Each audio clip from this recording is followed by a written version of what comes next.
My dad walked out 20 years ago without looking back. Now he sent me a Facebook message saying, "I miss you, I regret everything. And I want to walk you down the aisle." I told my mom and what she said shattered me. My name is Olivia Bennett. I was only 10 years old when my dad, Thomas, packed a small bag, kissed my forehead, and told me he'd be back soon. I remember standing in the doorway, clutching my teddy bear, waiting for him to come back that night. He never did.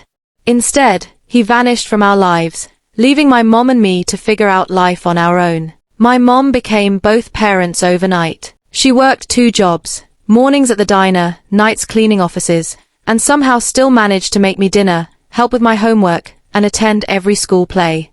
She sacrificed her health, her dreams, and her comfort just to keep food on our table and clothes on my back. For the first 2 years after he left, my dad sent a couple of birthday cards. They were always signed, "Love, Dad," in handwriting that felt more like a stranger's than a father's. After that, there was nothing. No calls, no visits, no explanation, just silence.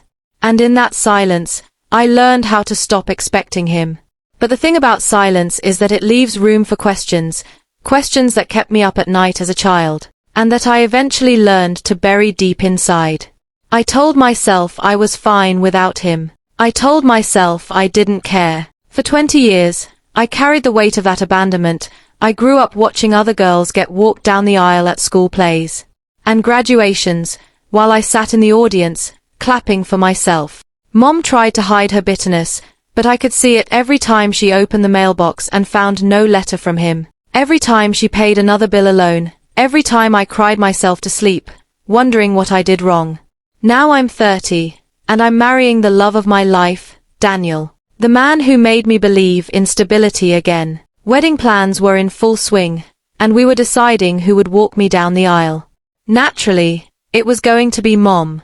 Until one afternoon I got a Facebook message from a name I hadn't seen in decades.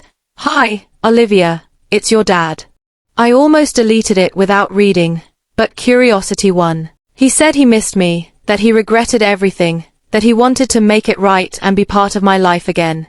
He even wrote that he'd love to walk me down the aisle. My hands shook as I read his words, not from joy, but from pure anger. 20 years of nothing.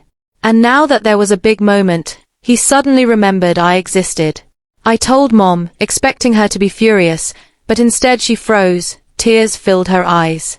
And then she whispered something that made my stomach drop. "Olivia, he didn't just leave us. I made him leave." I stared at her in shock, as she explained how their marriage had been falling apart, how she discovered he had been having an affair with her best friend, and how one night she gave him an ultimatum. He left, not because he didn't love me, but because he thought disappearing would be better than me finding out the truth. The betrayal hit me like a tidal wave. I wasn't just angry at him anymore. I was angry at her.